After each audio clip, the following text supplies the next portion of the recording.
Bonjour à tous et bonjour à toutes et merci d'avoir rejoint ce webinaire. Je suis ravie de vous retrouver aujourd'hui. Alors peut-être que certains et certaines ont déjà eu l'occasion d'assister à un de mes webinaires. En tout cas, c'est toujours un plaisir de vous revoir. Donc on va démarrer tout de suite sans plus attendre. Eh bien, ce pourquoi nous sommes là, c'est de parler de stratégie marketing, surtout stratégie digitale. Alors quelques instants, le temps que la présentation passe en mode plein écran. Normalement, c'est parti. Alors, on est parti pour parler pendant 3/4 d'heure, 1 heure de stratégie digitale. Avant cela, je vais très brièvement me présenter, parce que ce n'est pas l'enjeu aujourd'hui, c'est surtout parler de marketing et de stratégie digitale. Donc voilà, je m'appelle Audrey Moreau-Sangali, je suis fondatrice d'une agence de communication spécialisée en stratégie, marketing et communication qui est basée dans les Yvelines. Donc mon métier, c'est d'accompagner et de former au quotidien les entrepreneurs et les dirigeants à mettre en place et optimiser leur communication par le biais évidemment de stratégies activables immédiatement. Et plus particulièrement, j'accompagne surtout les entreprises et les entrepreneurs à sens et impact. Donc ça fait maintenant plus de 2 ans que j'ai fondé ma société. Avant, j'ai été journaliste et responsable marketing et plus particulièrement de la communication et des partenariats pour le groupe Figaro pendant plus de 12 ans. Je suis ambassadrice du programme Chimits Business pour la région Grand Ouest. Donc en ce sens, eh bien, j'ai l'honneur et la chance d'animer régulièrement des webinaires et d'accompagner justement des femmes qui sont en situation d'entrepreneuriat et qui se posent plein de questions sur le digital. Quelques mots par rapport à ce qu'a dit Saba, pour vous présenter donc Chimins Business, qui est un programme international qui a été lancé par Facebook, qui est dédié à l'esprit d'entreprise et consacré aux femmes, et qui a été lancé donc en France en 2018 et mis en œuvre par Social Builder exclusivement. C'est un magnifique programme. Je pense que la majorité d'entre vous connaissent maintenant bien Social Builder, mais je vous invite à regarder sur le site internet, il y a tout un MOOC disponible pour suivre pas à pas plein d'outils, plein d'exercices sur le digital et sur l'entrepreneuriat au grand sens du terme. Voilà, alors on rentre dans le vif du sujet, on va parler de marketing et de stratégie digitale.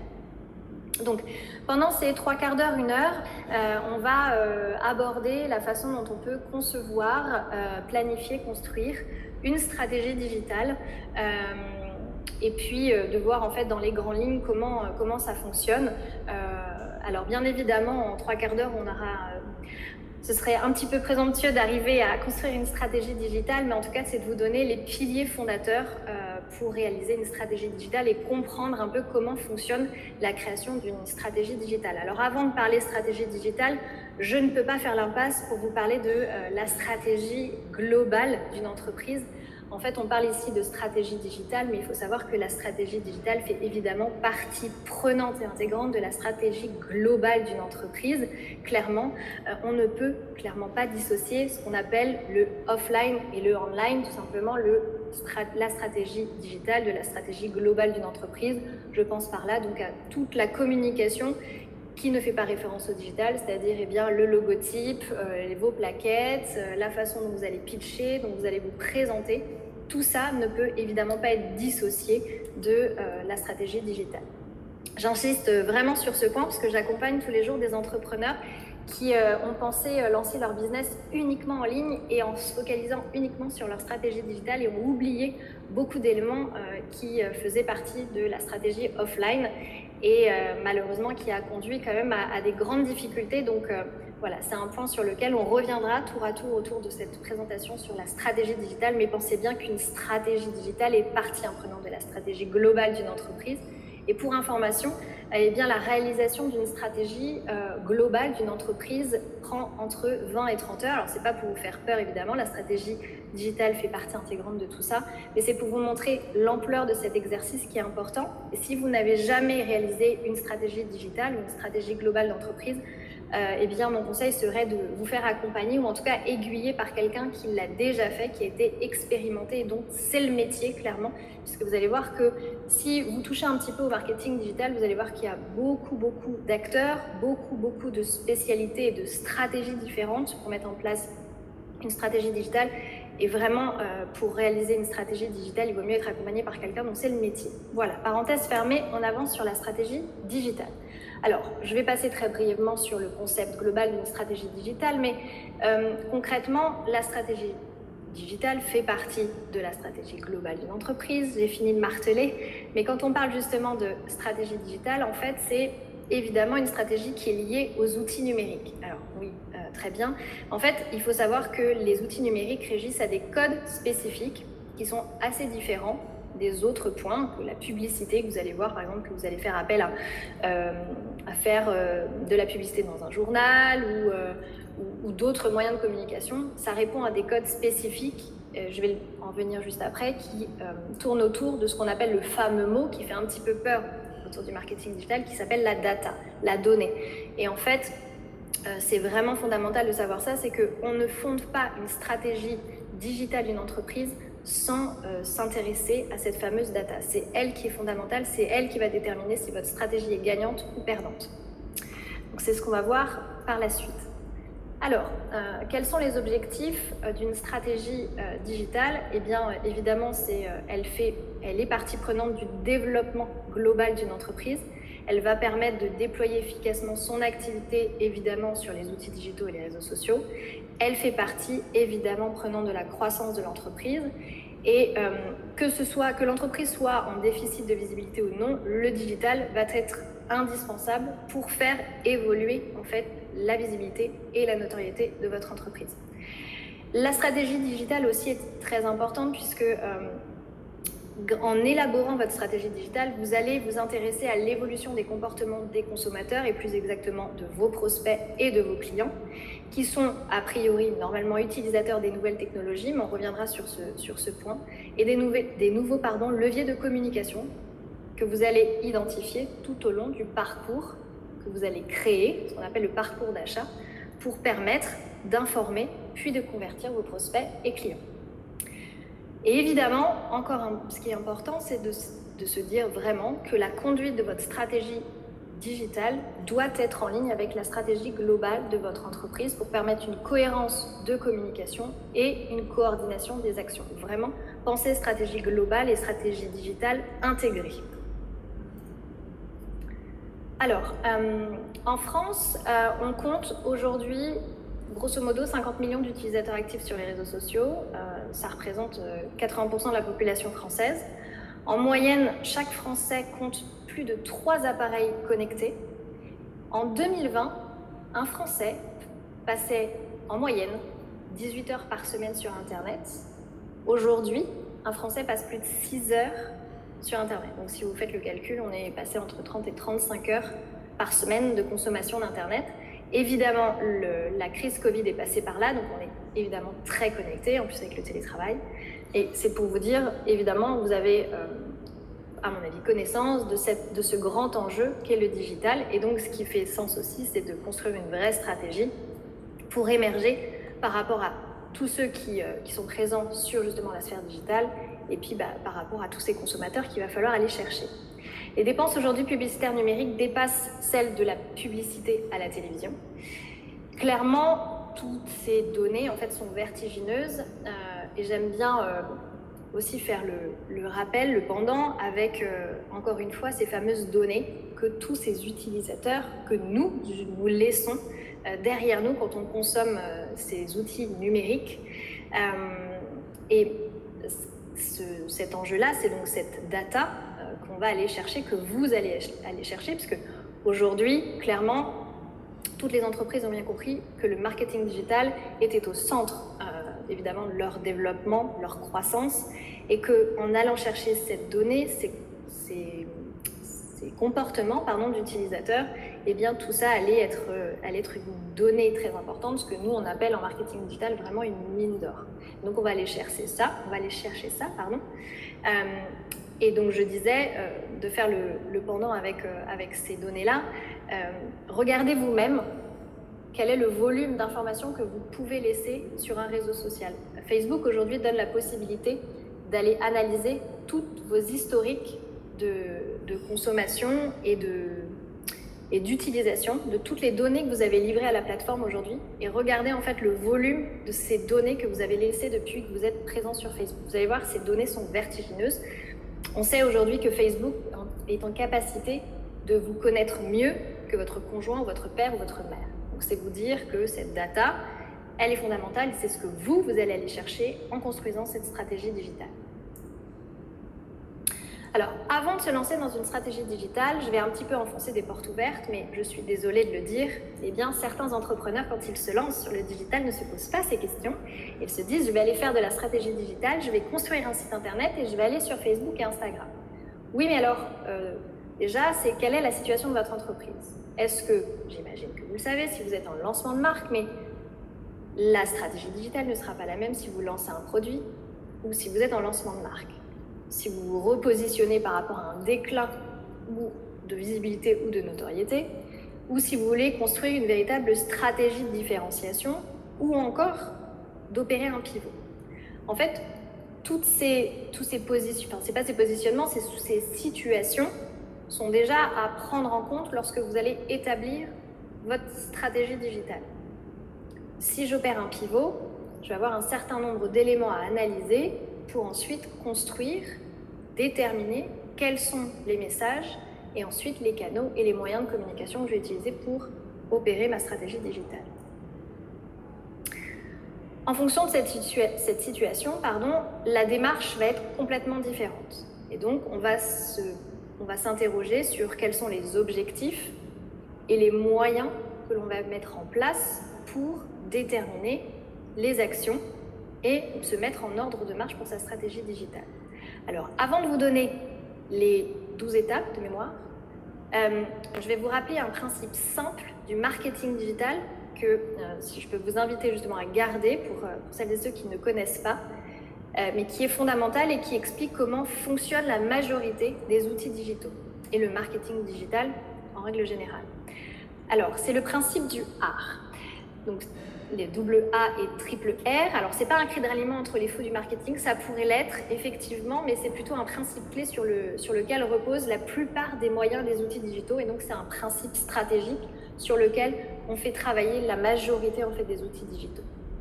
Donc, en fait, c'est la technique de l'entonnoir, c'est peut-être quelque chose que vous connaissez. Quand on construit une stratégie digitale, quel que soit le canal utilisé, on raisonne systématiquement en entonnoir de vente. Ça, c'est vraiment systématique et spécifique pour le marketing digital. La première étape, c'est ce qu'on appelle l'acquisition. C'est ni plus ni moins la façon dont on va faire venir comment vous allez faire venir votre prospect, celui qui ne vous connaît pas.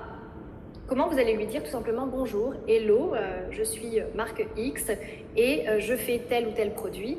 Et voilà ce que je peux proposer, voilà mes valeurs, qui je suis, comment j'en suis arrivée là, etc. Ensuite, la deuxième étape, c'est l'activation. C'est quand le prospect doit, en tout cas, c'est ce que vous cherchez à obtenir, tomber amoureux de votre service ou de votre produit ou de votre marque. Et c'est à ce moment-là qu'il va comprendre que votre marque est sa solution. Et c'est à ce moment-là qu'il va y avoir une augmentation du capital sympathie de votre marque. C'est comme ça que, généralement, on s'abonne à votre réseau social ou à votre newsletter. On est intéressé. La troisième étape, c'est la rétention. C'est quels sont les moyens que je vais mettre en œuvre, vous, en tant que marque, pour, si dans l'éventualité où ce prospect résiste, qu'est-ce que je vais mettre en place pour qu'il revienne. La quatrième étape, ce qu'on appelle le referral ou la recommandation, c'est les moyens qui vont faire en sorte que mon client, mon prospect, parce qu'il est pas encore client, soit mis en confiance. Donc c'est les fameuses recommandations, les fameux avis, où j'ai un client qui va partager ses bénéfices ou qui va dire c'était une super expérience, moi je recommande telle personne, telle entreprise, parce que j'ai adoré. Et enfin la cinquième étape, c'est le revenu. C'est pas le revenu au sens chiffre d'affaires, c'est comment vous, votre entreprise, comment votre marque, votre produit va produire de la valeur. Et c'est en fonction de votre objectif. Donc si par exemple vous avez un objectif d'augmenter du trafic sur votre site internet, ça c'est un terme de revenu. Voilà. Après ça peut être la monétisation. Quand on parle de monétisation, c'est j'ai un site e-commerce, combien j'ai d'ajouts panier, combien j'ai d'abandon panier.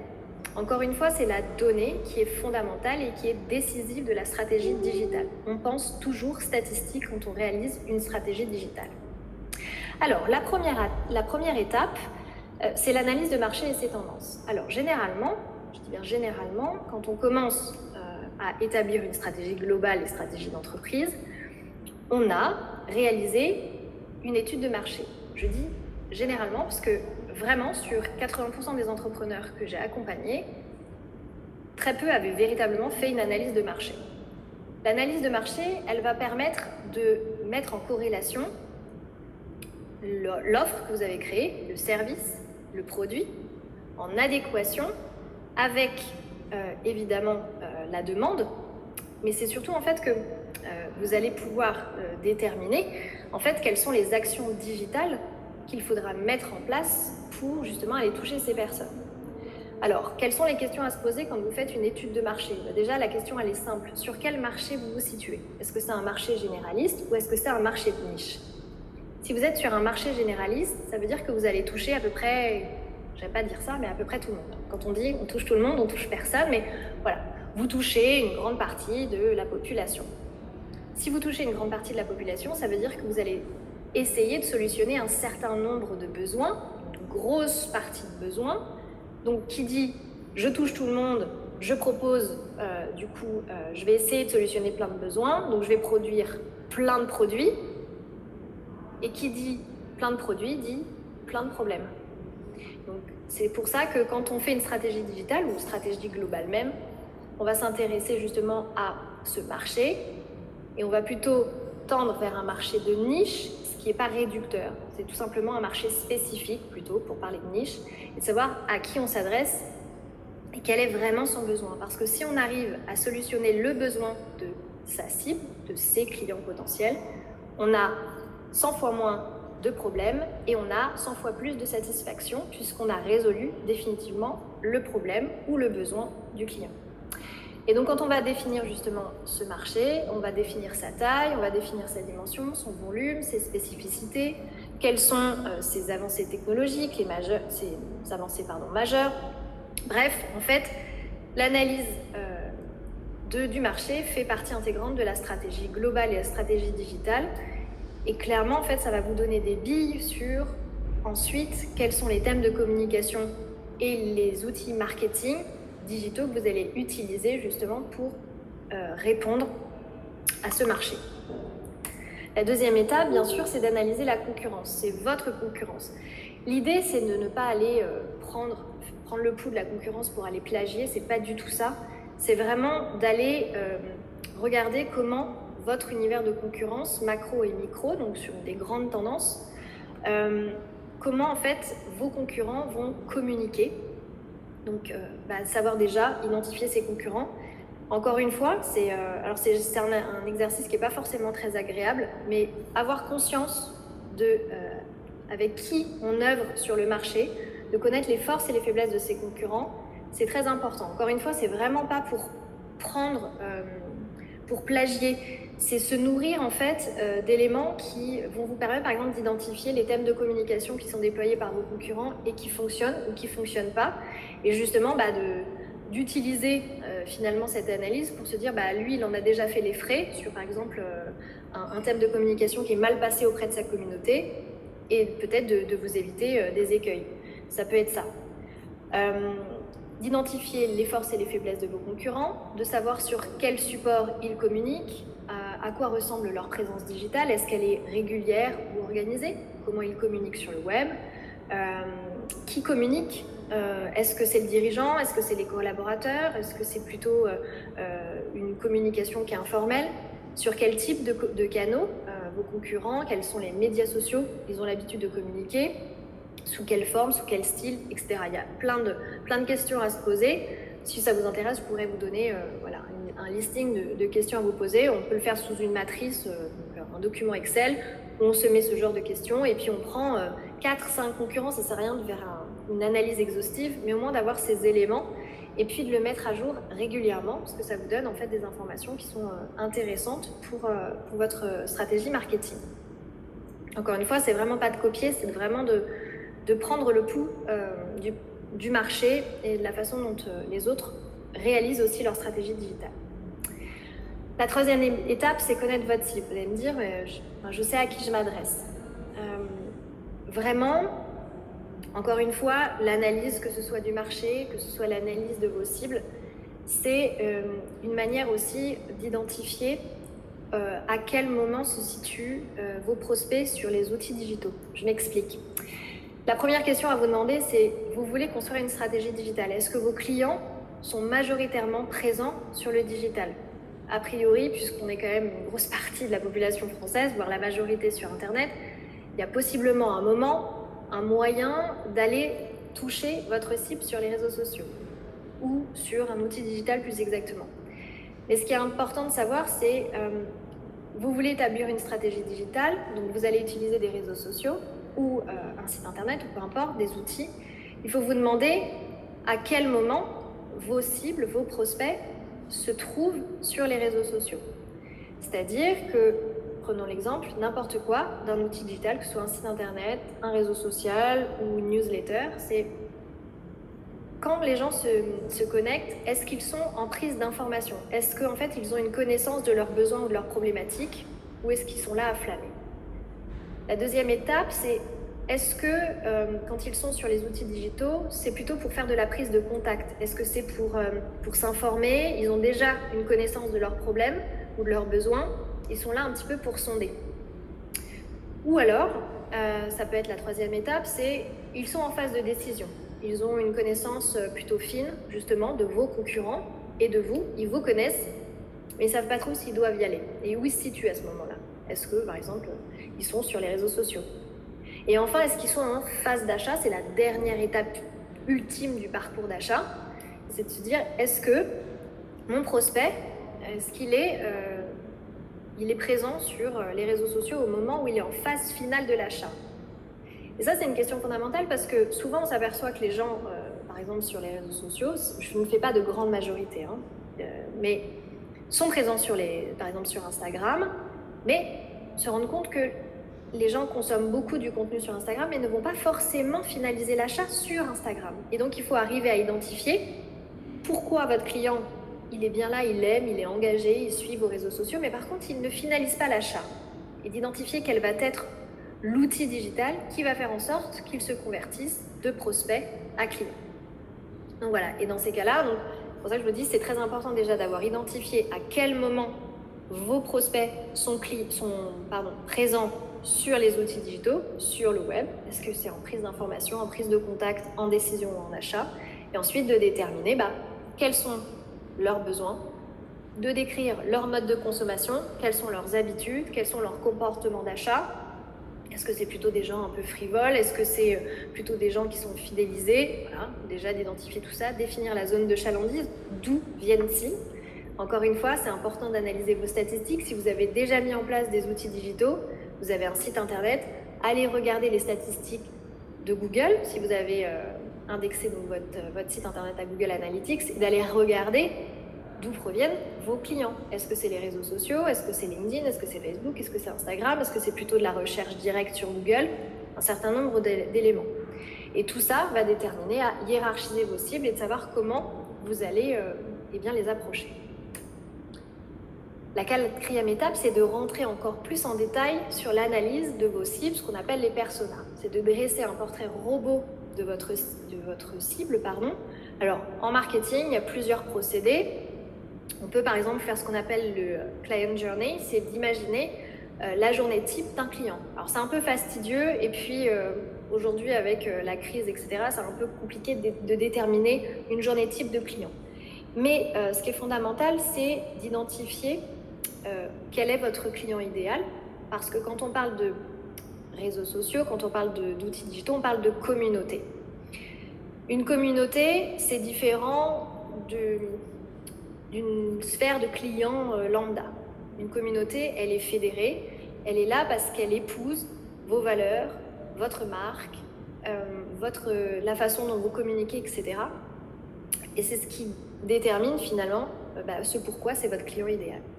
Donc comment on détermine le client idéal? On fait un portrait robot du client idéal et on va se poser une multitude de questions pour vraiment rentrer en détail, comme si je vous donnais l'exemple de Facebook, il vous connaît mieux que votre conjoint, votre père ou votre mère, idéalement, votre client idéal, vous devez le connaître encore mieux que Facebook. Vous devez tout connaître de lui, et donc ce qui va faire en sorte que quand vous allez communiquer, vous allez créer votre entonnoir de vente. Donc, quels sont les canaux digitaux que je vais utiliser pour rentrer en contact avec ce fameux client idéal? Vous allez savoir exactement comment il consomme, à quel moment il va consommer ce réseau social ou cet outil digital. Est-ce qu'il est féru de newsletter ou pas du tout, il est complètement réfractaire, etc. Et ça, c'est hyper important. Ça va vous permettre de gagner un temps considérable sur la manière dont vous allez élaborer votre stratégie digitale. Alors, je peux vous donner par exemple des questions qu'on utilise, mais c'est des questions assez basiques. C'est de déterminer les critères socio-démographiques de votre cible. Quel est son âge? Est-ce que c'est un homme? Est-ce que c'est une femme? Où est-ce qu'il vit? Est-ce que c'est plutôt urbain ou plutôt province ou campagne? Quels sont grosso modo ses revenus? Est-ce que c'est plutôt un cap sup ou pas? Quels sont ses loisirs? Si c'est du B2B, quelle est la taille de l'entreprise? Quelle est la typologie de personnes à qui vous allez vous adresser? Quelle est la formation, les loisirs, ce qu'il aime, ce qu'il déteste? Quels sont les médias sociaux qu'il plébiscite? À quel moment il les consomme? Voilà, c'est vraiment identifier tous ces éléments. Et pareil, encore une fois, il existe pléthore de questions à se poser pour créer ce client idéal. Encore une fois, pour celles et ceux qui intéressent, si vous voulez avoir des exemples de questionnaires types pour identifier le client idéal, je pourrais vous en faire passer. Et encore une fois, la spécificité du marketing digital, c'est d'être centré client. Donc on veut vraiment savoir exactement qui est son client idéal, et les statistiques, les data digitales permettent justement d'avoir ces données hyper fines. Donc il faut les utiliser. Alors, on clarifie aussi son positionnement. Donc ça, c'est vraiment les étapes clés. On va rentrer ensuite dans la partie plus stratégique de la stratégie dans quelques instants. Mais c'est vraiment clarifier votre positionnement. Encore une fois, c'est d'identifier. Vous avez identifié un besoin, une problématique, et d'être en corrélation avec la demande. Donc, une fois que vous avez déterminé quel est votre persona, vos cibles, vous allez déterminer les messages et les supports ensuite à déterminer, ce qui va vous permettre de vous mettre en œuvre de marche, donc déterminer un plan d'action. Et comment on détermine un positionnement? Alors, ça fait référence un petit peu à l'analyse concurrentielle. Moi, j'aime bien utiliser ces deux outils. Encore une fois, on ne peut pas les voir en détail parce que ça mériterait voir le double, le triple de temps. Mais par exemple, la matrice SWOT, qui est un outil qui est très simple et qui est utilisé partout, donc de déterminer déjà vos forces et vos faiblesses, et ensuite les opportunités et les menaces. Et un autre outil que j'adore et que j'affectionne particulièrement, que j'utilise moi, que j'ai un petit peu modifié pour la communication et notamment pour faire des stratégies digitales, c'est le Lean Canvas, qui est une matrice qui est très utilisée pour les startups et qui permet en fait d'avoir une photographie d'ensemble de votre business model et d'identifier vos ressources clés, vos messages clés, votre positionnement clair, quelles sont vos parties prenantes, quels sont vos centres de coûts. Et ça permet d'avoir un positionnement vraiment cartographié. Limite, c'est quelque chose que vous pouvez afficher finalement dans votre bureau, dans votre entreprise. Et ça vous permet en fait de vraiment clarifier le positionnement, de savoir exactement où vous allez. Et après, très simplement, une fois que vous avez identifié ça, de vous mettre en ordre de marche, ce sera beaucoup plus clair. Donc ça, ce sont des outils que j'affectionne particulièrement pour établir les stratégies globales et plus spécifiquement les stratégies digitales. La dernière, après cet élément-là, on va voir vraiment les éléments stratégiques, mais la dernière idée, c'est évidemment, ça c'est quelque chose, j'imagine que vous savez évidemment, mais savoir une identité de marque forte et encore plus sur le digital. C'est vraiment important, il faut que votre marque soit reconnaissable et présente à tous les niveaux et encore plus sur les médias et les réseaux sociaux. C'est vraiment important d'avoir une identité de marque qui soit spécifique, qui soit clairement identifiable.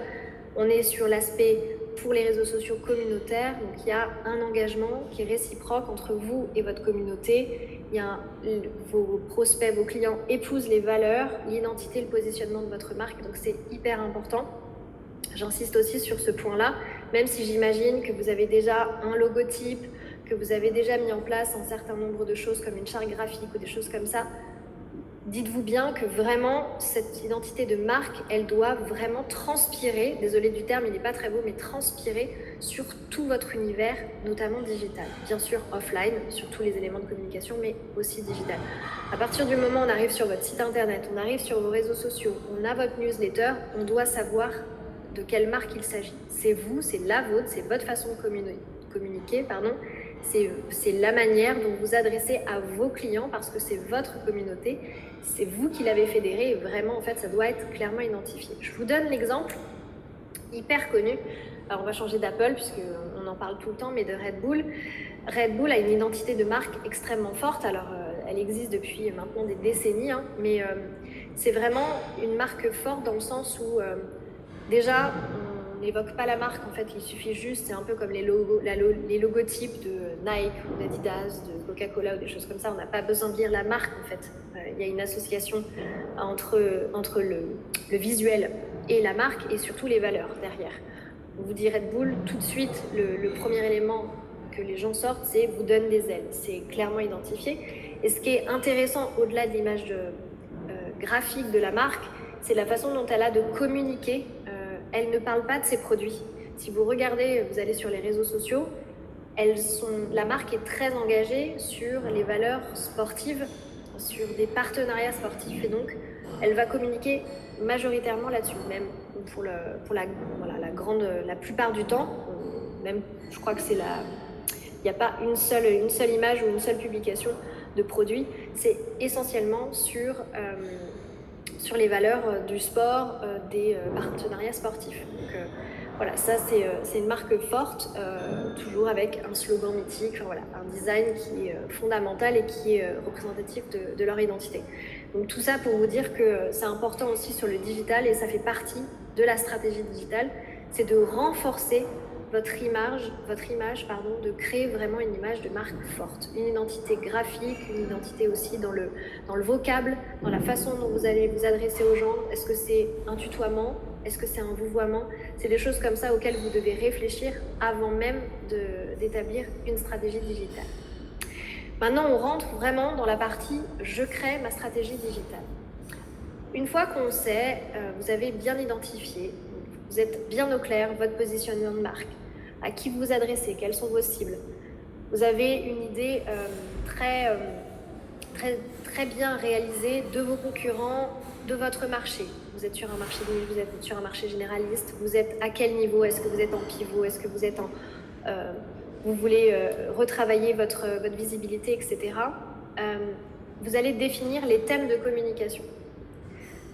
Quand on définit les thèmes de communication, on ne se dit pas « Ah, je vais parler de formation. Ah, je vais parler… » Non. Quand on fait la définition de thèmes de communication, on va se poser ces 5 questions. Elles sont hyper importantes, elles sont souvent oubliées. C'est d'abord de vous demander qu'est-ce que vous voulez dire à vos prospects, à vos clients. Quelles sont les informations, les valeurs, les idées que vous voulez leur transmettre qui sont en adéquation évidemment avec leurs besoins. C'est pas de vous faire plaisir, que ce soit une newsletter, un livre blanc, c'est qu'en amont vous avez sondé, vous avez fait une analyse de marché, vous savez exactement ce qu'attendent vos clients. Ensuite, c'est de vous demander ce qu'attendent vos clients de vous, justement. Donc, en ayant fait cette analyse de marché, vous savez clairement ce qu'ils attendent de vous. Est-ce que justement c'est de parler davantage, par exemple, d'environnement social et solidaire, de respect, voilà, ça vous le savez. La troisième question, elle est souvent oubliée, c'est qu'est-ce que vous attendez de vos clients, de vos cibles? Qu'est-ce que vous voulez, in fine, quand vous allez utiliser vos réseaux sociaux, votre site internet, qu'est-ce que vous voulez qu'ils fassent, pardon. Ensuite, c'est qu'est-ce que vous voulez qu'ils retiennent. Si vous êtes dans l'information, eh bien, il va falloir déterminer l'action et aussi l'information.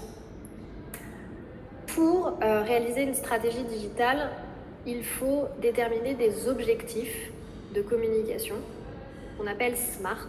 Alors, c'est-à-dire que quand vous allez vous demander en fait quels vont être les messages que vous allez faire passer, ensuite vous allez vous demander quelle est l'action que vous allez déployer pour obtenir un résultat, un objectif. Et donc pour obtenir ce résultat et cet objectif, pour que votre stratégie digitale tienne la route, il faut impérativement que vos objectifs soient smartés. Smarté, ça veut dire que votre objectif soit spécifique, c'est-à-dire qu'il est spécifique à cette action, à ce résultat obtenu, qu'il soit mesurable. On ne fait pas une action de communication, une action digitale sans que ce soit mesurable, on est encore sur la data. Il faut qu'il soit atteignable, je vais vous donner un exemple, évidemment réalisable, donc il faut se donner un volume atteignable et temporellement défini. Par exemple, je crée un site internet, je trouve que ça bouge pas beaucoup. Je vais peut-être faire une campagne d'ads. Du coup, mon action, c'est de faire une campagne. Elle va être mesurable parce que j'ai défini un volume de publicité et je veux déterminer un résultat. Donc je sais que c'est mesurable. Elle est atteignable parce que je vais dire que je veux X% en plus ou un volume de visiteurs uniques en plus. Donc, je sais pas, plus 5% ou plus 500 si je suis petite joueuse, plus 2000 si j'ai envie de jouer. On ne joue pas vraiment, mais bon, voilà, c'est pour vous donner un exemple. Réalisable, eh bien, c'est déterminé dans un temps donné, donc cette action va être réalisable sur le premier trimestre 2022, par exemple. Chaque action qui est déterminée pour une stratégie digitale doit forcément répondre à un objectif smarté, spécifique, mesurable, atteignable, réalisable et dans le temps. Alors, je vais rapidement vous parler en fait des actions possibles, plutôt des grandes familles qui existent en action digitale que vous pouvez faire. C'est vraiment, on ne peut pas rentrer dans les détails, mais c'est pour vous dire qu'il y a, on pense souvent stratégie digitale, site internet, réseaux sociaux, peut-être un petit peu de référencement payant, et encore que, et puis on a beaucoup ce mot à la bouche qui est le gros hacking. En fait, il y a d'autres techniques, donc je vais vous donner, en tout cas, je vais vous mettre des mots sur ces techniques, et puis après, en fait, quand vous allez déterminer votre stratégie digitale, vous allez identifier quelle est la technique ou la stratégie à déployer. Donc on a une technique qui est très utilisée aujourd'hui, qui a le vent en poupe, c'est l'inbound marketing.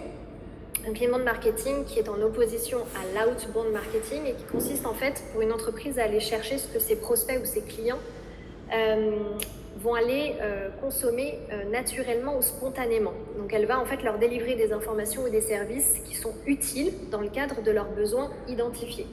Typiquement, les grands exemples de l'inbound marketing, c'est les livres blancs, les tutoriels, les études, les articles, des jeux, des vidéos, des témoignages, des comparatifs.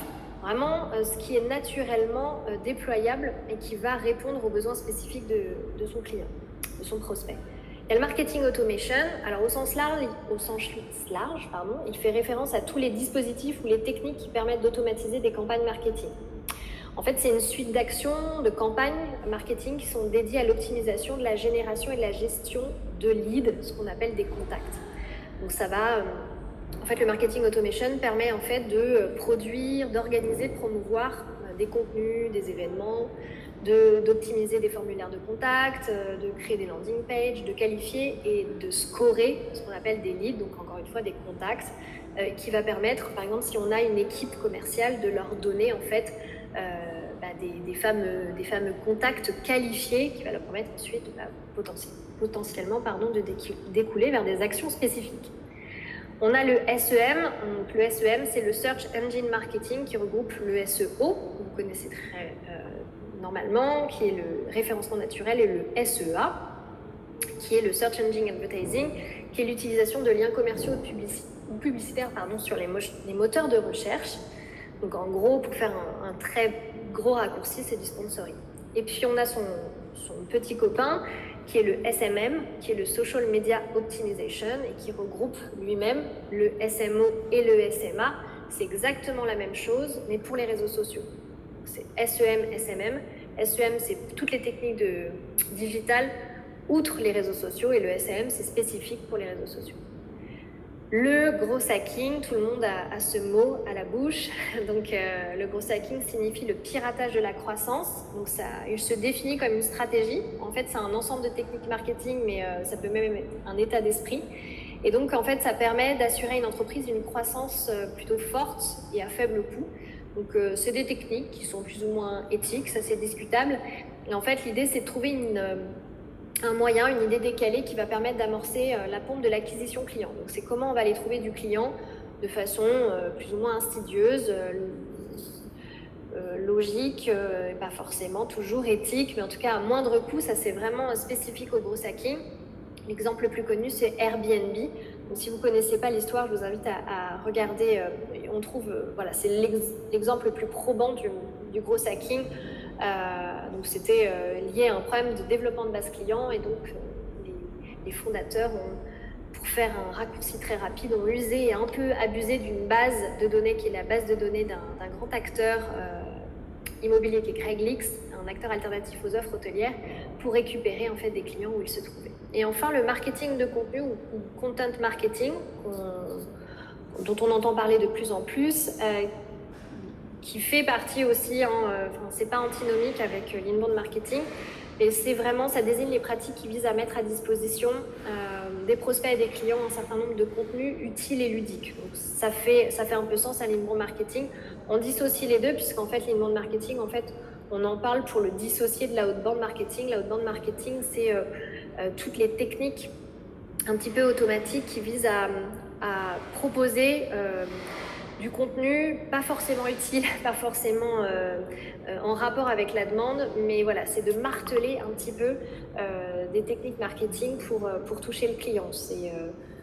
Voilà, c'est un petit peu plus décrié, donc je n'en fais pas cas. Après, ce sont des techniques marketing qui fonctionnent, hein, donc vous pouvez aussi l'expérimenter, donc ça s'appelle la outbound marketing. Ensuite, une fois que vous avez déterminé tout ça, vos messages, vous savez à qui vous allez vous adresser, vous allez définir vos outils de communication.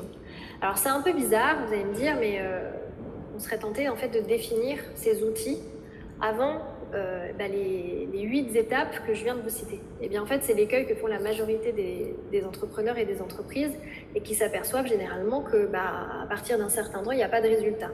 Ils ont confondu en fait objectif et outils. On définit d'abord un objectif, on définit un thème de communication, on définit une personne à qui on veut s'adresser et ensuite on va définir l'outil.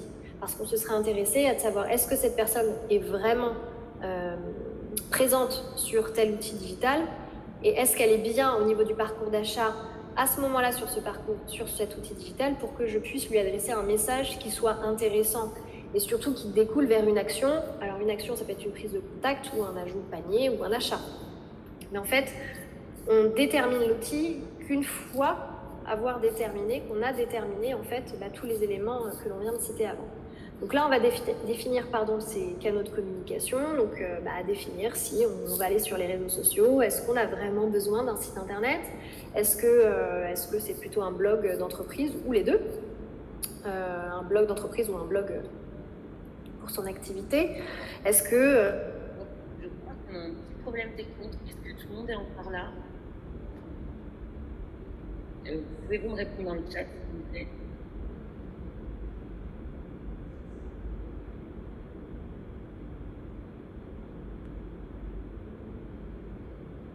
Allô, est-ce que tout le monde est là?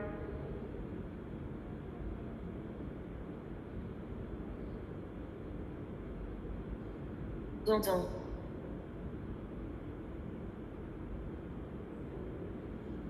Audrey, allô? Est-ce que vous m'entendez? Ah, c'est bon. Je viens de partager mon écran, c'est bon ou pas? Oui, il y a eu un petit bug, on a eu un peu peur. Ok. Je te laisse reprendre. Merci. Alors, je ne sais pas où est-ce que ça s'est arrêté. Si quelqu'un peut nous dire dans le chat si juste on était sur les canaux et je reprends sur les canaux.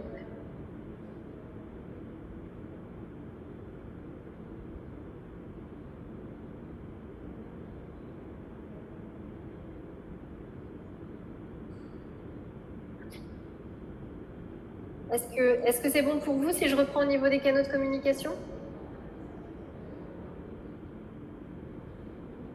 Ok. Alors, je reprends. Donc, je ne sais pas où je m'étais arrêtée, donc je reprends juste au niveau des outils de communication. Je crois que, alors si vous avez entendu, je fais une redite, pardon, mais en fait, quand on fait une stratégie digitale, on pense aux outils et canaux de communication vraiment à la toute fin, une fois qu'on s'est intéressé aux messages possibles, au positionnement. C'est vraiment un écueil important de penser qu'on va d'abord penser outils et ensuite objectifs, résultats, etc. Donc une fois que vous avez fait tout ce travail préalable, là vous pouvez vous demander quels sont les canaux de communication que vous allez utiliser. Alors c'est pas une liste exhaustive, il y en a beaucoup. Encore une fois, voilà, si vous avez des questions, on pourra revenir dessus, mais l'idée, voilà, c'est de vous demander, est-ce que vos clients, encore une fois, sont bien présents sur les réseaux sociaux, ou quels sont les types de réseaux sociaux qu'ils utilisent, comment ils les utilisent. Donc, et là, vous allez construire cette stratégie en ce sens. Donc, vous allez déterminer une action. Ça peut être évidemment la création d'un calendrier éditorial pour le plus connu, mais après ça peut être une stratégie différente, ça peut être un challenge que vous allez lancer sur un réseau social, puis l'arrêter. Voilà, il y a des stratégies qui existent, qu'on a vues gagnantes, et encore une fois, par contre, j'insiste sur ce point, c'est pas parce que vous avez vu des choses qui ont réussi pour certains, qui réussiront pour vous, et inversement. C'est très difficile, il n'y a pas de recette miracle en fait en marketing global et particulièrement sur le marketing digital.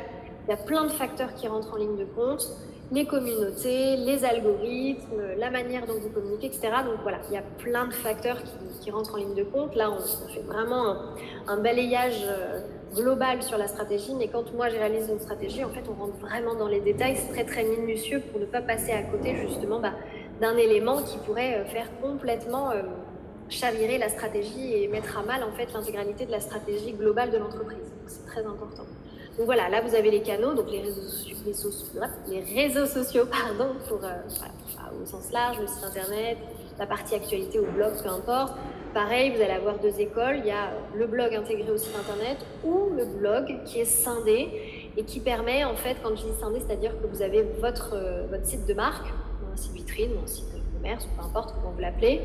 Et à côté, vous avez créé un site dédié à l'actualité.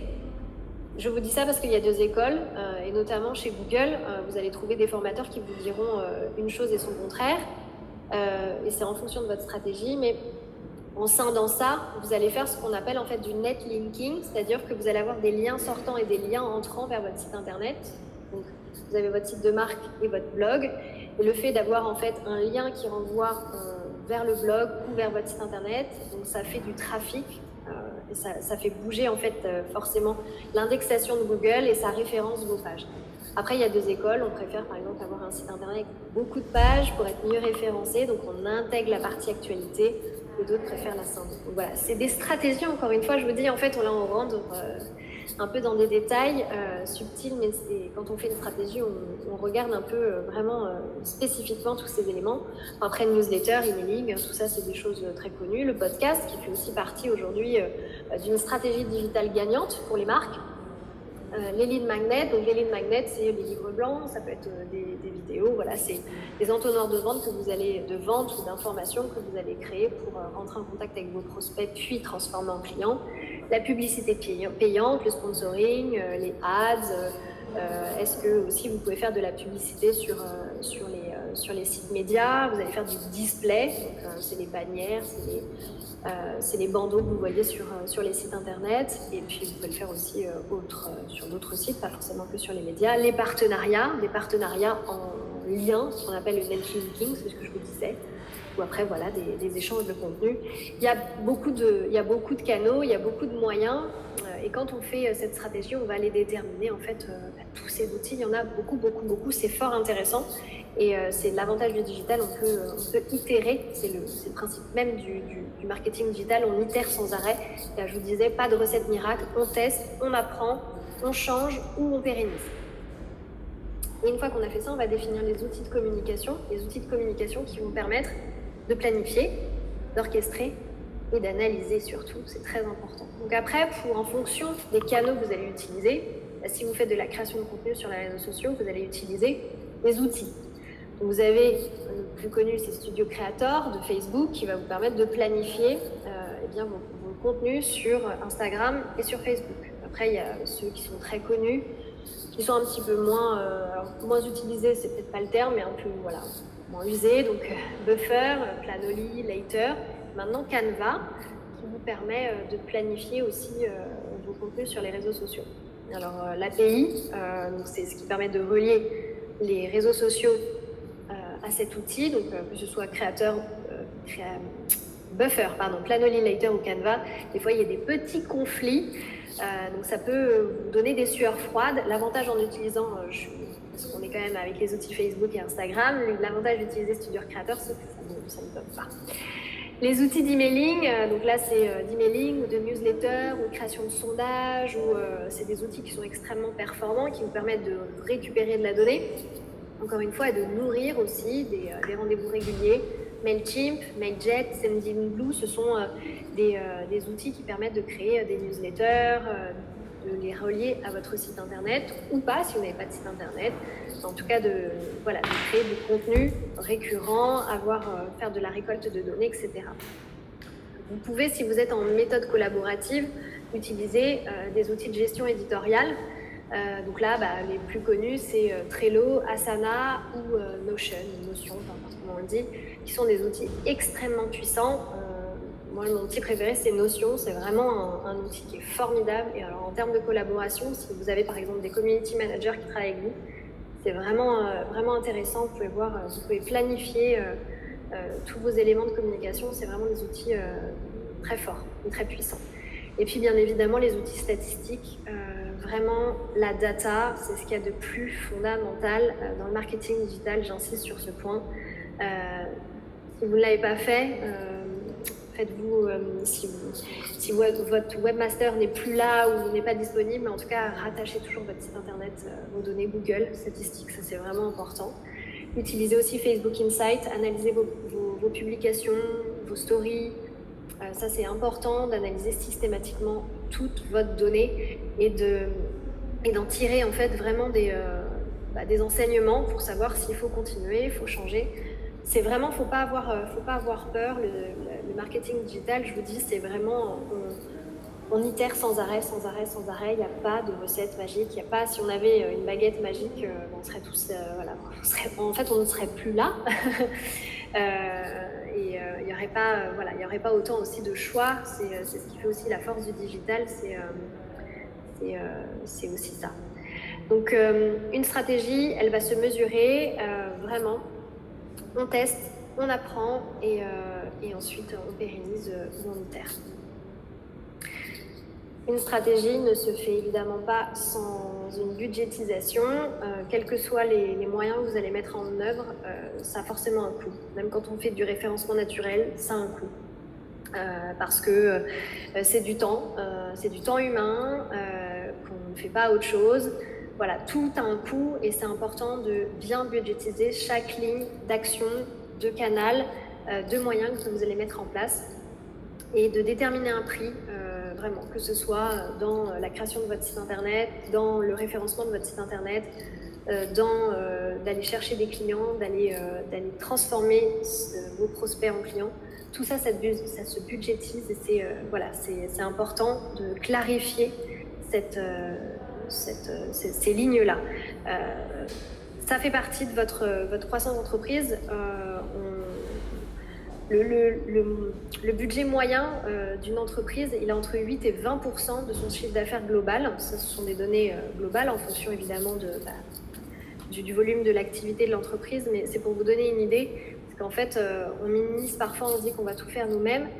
Pensez quand même à un moment que aussi votre temps il est précieux pour le développement commercial de votre entreprise, pour développer d'autres aspects et que parfois il y a des techniques qui peuvent être qui sont peut-être moins chères ou plus chères, mais voilà, il faut déterminer des postes de budget pour réaliser votre stratégie digitale.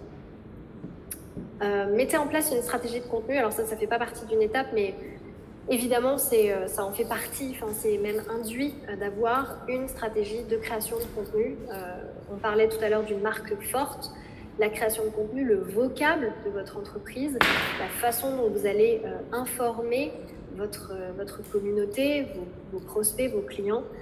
C'est ce qu'il y a de plus important, plus fondamental. Je vous disais, il faut que vos clients, vos prospects plus exactement, puissent identifier quand ils sont sur votre site internet, sur vos réseaux sociaux, quand ils reçoivent votre newsletter, ils aient identifié que c'était bien cette marque-là. Je ne sais pas si vous connaissez, mais par exemple, on ne la présente plus, mais Pauline Léniaud, quand on reçoit la newsletter du gratin, on sait que c'est la newsletter de Pauline Léniaud. Il y a un environnement, il y a une façon d'écrire, une façon de présenter les choses qui font qu'on a identifié en fait quelle était la marque, ou en tout cas le positionnement en tout cas de l'entrepreneur ou de la marque qu'on suivait.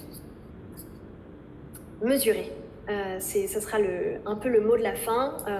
Vraiment, c'est important. Définissez vos indicateurs de performance pour chaque action, pour chaque objectif. Déterminez. À chaque fois, je vous donnais l'exemple d'un objectif smarté.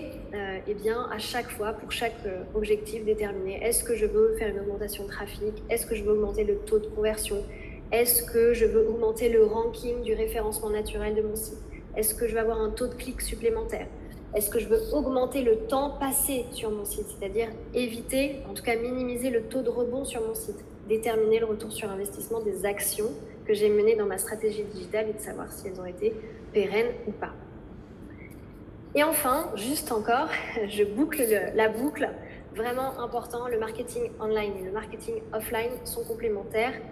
Vraiment, la stratégie digitale, c'est un élément clairement essentiel pour le développement et la croissance de votre entreprise, mais ne minimisez pas ou n'écartez pas non plus la stratégie offline. Quand je parle de stratégie offline, on pense tout de suite à publicité, dans les magazines, mais non. Dans le offline, il y a aussi la façon dont vous allez pitcher, dont vous allez vous présenter, la manière dont vous allez mener, créer des synergies, des partenariats, des collaborations. Tout ça aussi, ça se réfléchit. Ça fait partie d'une stratégie globale d'entreprise et forcément, ça emmène toutes les parties prenantes. Et donc, le marketing digital, c'est hyper important. Voilà. J'en ai fini. On va passer aux questions si on a encore quelques minutes. Je vois pile on time avec le problème technique, 14h01. Si vous avez la moindre question, j'ai mis donc mon adresse professionnelle, mes deux adresses d'ailleurs, avec l'adresse de Shemin Business. Le QR code, c'est pour directement flasher sur mon profil LinkedIn, forcément faire un peu de réseau social. Et puis, n'hésitez pas, je suis à vous pour vous poser toutes les questions, si vous en avez. J'espère avoir été claire.